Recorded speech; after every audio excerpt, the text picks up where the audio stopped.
Well, you could call it the nature of things with David Suzuki. Sun News tried to question the revered environmentalist about his political opinions, but guess what? He refused to answer. And what was supposed to be a story on an endorsement turned out to be a story about character. That leads us to our producer's picks of the week. With more, here's Sun News Live senior reporter Sumran Bhan. Hi, I'd like to start today's segment by thanking our Jessica Hume, who went out earlier this week to cover an event by Dr. David Suzuki in Ottawa. The story she ended up with was very different from the one she was chasing, though. She went to this event, and when she told them that she was representing Sun News, organizers turned her away. Jessica Hume, though, was adamant that she was not going to leave, and it actually turned out that Dr. David Suzuki refused to appear altogether as long as she was at the event. Now, Jessica held to her ground, and when she refused to leave, this is what happened. Could somebody use their cell phone to call 911? We have media here who are not leaving. We need them to leave. We need them to leave. But only Rob Ford calls 911 for media. You're right. Yeah. That's right. Organizers threatened to call the police as long as Jessica Hume remained on the premise. Now that encounter was only stopped because of Elizabeth May, who intervened. Jessica Hume published a report on this encounter the next day for our paper. She also spoke about it on Sun News Network.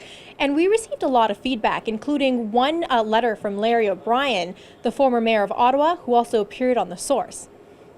O'Brien told our Ezra Levant that as mayor, he was working on a project to convert waste to energy when he was approached by Dr. Suzuki and his team, who wanted to take a meeting up with him and tell him that the merits of his project weren't essentially great.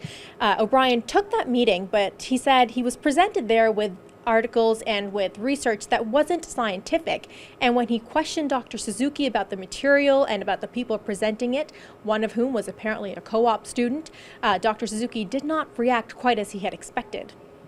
I then made one comment. I said, Dr. Suzuki, I am very, very surprised that you are taking your scientific advice from a co-op art student.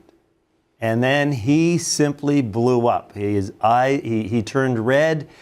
I was challenging him. I was saying, I don't think this makes any sense. And he got very, very upset at me. He, in fact, got up, and the first thing he said is, I have never been this badly treated by anybody in my life, and he stormed out of the meeting. That producer's pick was brought to you by Matt Wolf, who is the executive producer on the talk side of Sun News.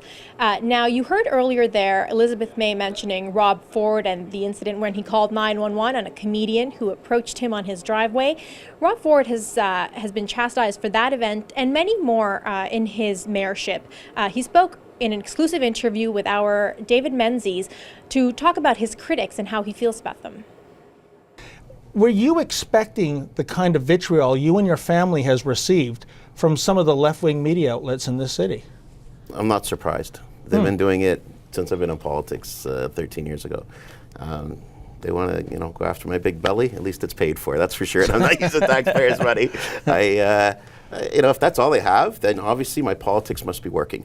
I'll debate anyone, anytime, any journalist, anytime, if they want to criticize me for my politics and what my administration has done. I'll be more than happy to debate them on that. That was Toronto Mayor Rob Ford, who did an exclusive 3-part interview with our David Menzies. That producer's pick was brought to you by Brian Roth, who is the senior producer for Menzoid Mornings. That wraps up producers' picks for this week. Back to you.